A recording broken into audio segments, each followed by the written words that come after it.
Saudara pemirsa, berdasarkan hasil penelitian dari seorang ahli ekonomi asal Indonesia yang tidak mau menyebutkan namanya, dia mengatakan bahwa yang paling menghambat pembangunan dan paling menghancurkan perekonomian di Indonesia ini adalah orang-orang politik.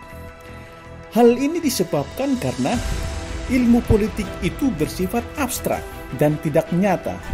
Dan siapa saja bisa saja menjadi orang politik dan bisa terjun ke dunia politik tanpa adanya standar ukur tertentu dan mekanisme kelayakan tertentu. Hal inilah yang kadang-kadang merusak sistem perekonomian masyarakat dan yang sering merusak sistem jaringan sosial masyarakat. Oleh karena itu, maka gampang pula warga negara Indonesia yang ditunggangi pihak asing dengan tujuan untuk membuat Indonesia menjadi semakin terpuruk dan menjadi bangkrut. Dalam hal ini, kita harus terus mencari tahu tentang solusi atau jalan keluar yang terbaik demi menyelamatkan perekonomian yang ada sekarang ini tanpa campur tangan dari pihak asing. Karena selama saya di pemerintahan, apa yang saya pelajari sebelumnya itu saya hadapi sendiri. Saya hadapi sendiri bahwa Indonesia itu memang direkayasa, memang diengineer oleh kekuatan asing untuk menjadi terpuruk, untuk menjadi bangkrut. Sekarang saya ingin mengutip beberapa hal yang ditulis oleh bukan orang sembarangan, Dr. Bradley Simpson, Direktur Arsip Nasional Amerika Serikat yang punya akses terhadap dokumen-dokumen otentik asli semua ya. Peran CIA mempunyai salah satu pemimpin wanita yang namanya atau eksekutif wanita yang namanya Claudia Martin. Claudia Martin memberi perintah kepada John Derkins, seorang pegawai dari perusahaan swasta di Portland yang namanya perusahaan itu MIM. Tapi itu cuma kedok. Dia adalah agen CIA yang diperintah oleh Claudia Martin untuk pergi ke Indonesia dan menciptakan proyek sangat besar dengan pembiayaan dengan utang. Berikan justification atau pembenaran bahwa proyek itu sangat penting.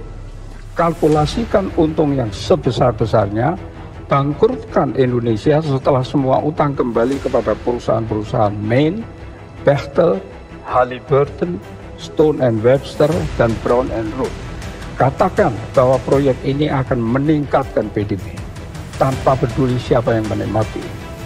Katakan juga bahwa PDB bisa naik oleh satu proyek saja yang besar.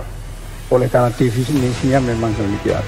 Buat pengusaha yang terkait senang dengan memberikan komisi, imbalan lain, dan kenikmatan-kenikmatan lain, antara lain fallback position. Kalau kesulitan di Indonesia akan ditampung di IMF, World Bank, dan sudah ada buktinya kan?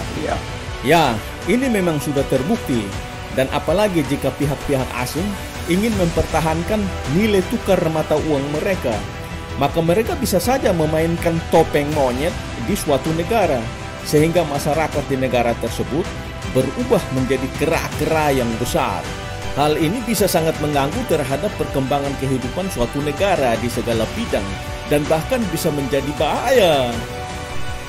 Bahaya!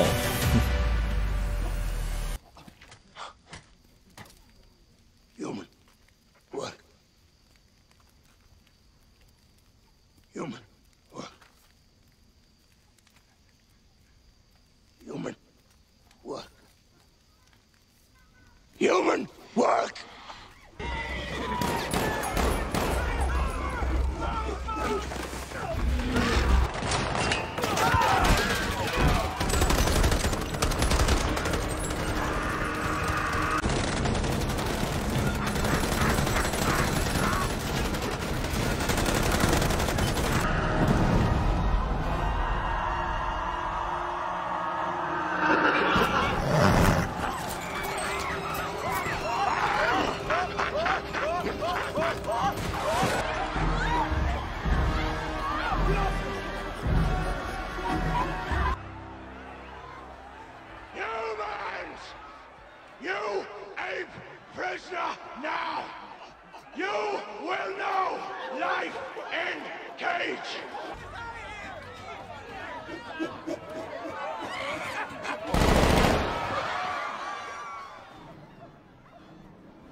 Masalah yang lain selain dari perekonomian Indonesia yang masih ditekan oleh bangsa asing adalah bahwa perekonomian Indonesia juga masih dikendalikan oleh para pihak kapitalis atau orang-orang borju yang ada di Indonesia sendiri.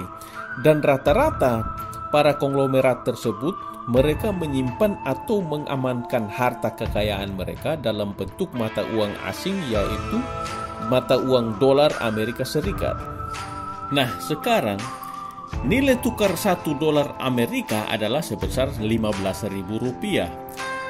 Dan ada sekitar 50 orang kaya di Indonesia yang hartanya telah melebihi 1 miliar dolar. Jadi bukan 1 juta dolar, yang setara dengan sekitar 15 triliun rupiah. Jadi sekarang coba bayangkan, jika perekonomian Indonesia membaik dan rupiah menguat sebesar 5.000 poin, maka yang pasti orang kaya yang mempunyai uang 1 miliar dolar tersebut akan merugi sebesar 5 triliun rupiah. Sekarang pertanyaannya adalah, apakah ada pengusaha yang mau rugi? Yang pasti tidak ada. Mereka juga pasti akan bermain untuk menjaga nilai tukar rupiah tetap pada batasnya, dengan cara mengeluarkan biaya-biaya untuk penyesatan seperti menempatkan orang-orang mereka di dinas pemerintahan untuk membuat program-program kerja yang menyesatkan, orang-orang bebal dimobilisasi, dan permainan topeng monyet lagi. Jadi kelihatannya sama seperti juga dijajah oleh bangsa sendiri. Mungkin mereka bisa juga berpikir seperti, daripada merugi, lebih baik alokasikan dana untuk menjaga nilai tukar dolar terhadap rupiah. Jadi, solusi yang paling tepat dalam hal menanggapi permasalahan ini adalah semua program-program pembangunan dan semua sistem yang dilaksanakan haruslah diteliti dengan lebih cermat. Dan apakah itu menguntungkan bagi rakyat Indonesia ataukah kepada pihak asing atau para kapitalis?